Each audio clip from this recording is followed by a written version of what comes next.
Hey everyone, welcome back to your weekly market outlook and welcome to 2024. This is going to be the first full trading week of 2024 and there's a lot to talk about in this quiet week here. I know a lot of you guys are probably just coming back into the market here, but the fundamentals are pretty much packed with a lot of stuff. So let's start with what's been released on Tuesday. So we have the Chinese manufacturing PMI number and we saw a little bit of an increase, which is good because this is going to be the focus for 2024. A lot of this focus is going to be the manufacturing numbers from a lot of countries and especially in China's here. So we have a little bit of an increase here from 50.7 to 50.8, beating the consensus for a drop to 50.4, which is great. Now we have the US ISM manufacturing numbers tomorrow, and the previous number is 46.7, expecting a little bit of an increase to 47.1. Now with the PMI numbers and both the manufacturing and services numbers for the PMI, we really want to see a number that's above the 50 numbers on the index there. So this one here is still below 50 at this point in time, but we are expecting a little bit of an improvement from the US manufacturing PMI, the ISM manufacturing PMI, expecting a little bit of an increase from 46.7 to 47.1. And we also have the JOLTS job opening numbers, and we're also expecting a little bit of an increase in the JOLTS job opening numbers here from 8.73 million to 8.85 million. And then we have the FOMC meeting minutes. Obviously, that's also going to move the market. And we also want to hear some smaller details into what the FOMC thinks about the potential rate cuts there. And that's going to be in the FOMC meeting minutes. We have the preliminary inflation numbers coming up from France, Germany. That one there is we are expecting a little bit of an increase from the France and Germany number. But if we take a look at the expectation from the Eurozone flash inflation number, that's also expected to go up a little bit higher than what the market is expecting. So we have 2.4 from the previous inflation number, and we are expecting this to pick up to 3%. The consensus does point to 2.9 to 3%, so definitely something to watch out for if you're trading the euro dollar there. And we also have the NFE numbers at the same time with the release of the euro number. The NFE number here is expected to kind of drop down a little bit from 199,000 to 163,000 in terms of gains. It's still going to be a positive, but we'll see whether or not the previous number is going to get revised, whether or not the 199,000 is actually going to get revised up or down. It was very close to the 200,000 level. We also have the US unemployment rate. The US unemployment rate is expected to pick up from 3.7% to 3.8%, and the average hourly earnings is expected to drop from 0.4% to 0.3%. All right, so that's a really jam-packed week, especially for the first week of 2024, and I know there's not going to be a lot of traders back in the market this week. So there's actually a very high risk of increased volatility just because we have a lower volume, and anyone with enough funds to push it around, they can actually move the market significantly. So be on the lookout for that, especially this week. So let's take a look at the fundamentals, the technicals. For the technicals here, let's take a look at the dollar index here. This one here has been pressured below 101 last week, but is now back above 101. So for now, we do have a little bit of a floor at about 100.5 to about 101 in terms of immediate support.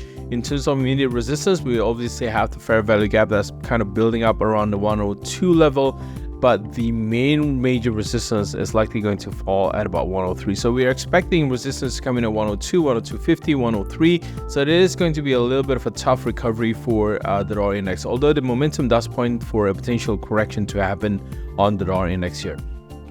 All right, next up is the Aussie USD. For the Aussie USD, we talk about a slow potential grind towards 69 cents. This one here was actually capped off at 68.50. So that would be your immediate resistance for the Aussie USD. That's also where the resistance one on the weekly pivot is currently located. In terms of previous week's resistance at about 68.25, that's currently the weekly pivot. So we are kind of in between range at this point in time. We do have immediate support at 68 cents, then we have the tougher resistance at 69 cents. But in terms of where this is likely going to go, if we break below 68 cents, we still have two more supports. That's going to be located at 67.50 and 67 cents. Now for the Euro USD, just as a reminder, in terms of that bearish divergence, it's still there and we're still grinding higher. Last week, we actually saw a strong rejection at 1.10, which was one of the potential levels where the Euro USD could actually reach. Now, reading the current situation, we do have that 1.10 as a resistance. We also have 1.1 as a support. Now, in terms of whether or not 1.1 is actually going to hold as a support, theoretically, it should, because that was previous too high. It was also a key selling level for the Euro USD. Market broke through it, and right now this is likely going to be attempted as a potential test for support at 1.10. But just in case if it does break 1.10, we do have a stronger support at 1.09 and below that 1.0850. But we want to focus on more on the immediate levels here, so we're going to be looking at 1.10 and see how market react to 1.10 this week. And just in case if it does break below 1.10, we still have 1.09. Now taking a look at where the pivot levels are located, the R1 is very close to 1.10. Now talking about at 1.10, the range of resistance is actually 1.10 to 1.1025. So that's more of a little bit of a cluster of resistance for the Euro USD at about 1.10 there. Now for the Pound USD, this one here has been slow on the uptake in terms of momentum, and the bearish divergence, it's still there. So overall, all of this is still more of a grind to the upside. And in terms of where that resistance happened, it is at 1.28, and we talk about 1.28 level, and that has acted as a solid resistance pretty much in the month of December for the Pound USD. So we still have that rejection at 1.28. Right now, this is likely going to test support at 1.27. But if we go by the current indication that the market is currently opening below the weekly pivot at below 1.2750, there is a higher probability that 1.27 could actually be taken out. And if that is going to be the case, it is not going to be a very sharp drop to the downside. We're likely we're likely going to grind to the downside. We've got support at 1.2650, 1.267, where the weekly support one is located, but the focus would be on weekly support 2, which falls exactly at 1.26, and that's where we anticipate a much stronger support for the Pound USD there. But just in case if it does break 1.28, there's actually not a lot of resistance. So if it does break 1.28, market could actually jump very quickly to 1.29. So just keep that in mind when trading the Pound USD. All right, lastly, we have the dollar Japanese yen. So the dollar Japanese yen has been seeing a lot of pressure. We do see a little bit of recovery on the dollar Japanese yen. This might or might not have something to do with the earthquake that happened yesterday on New Year's Day in Japan.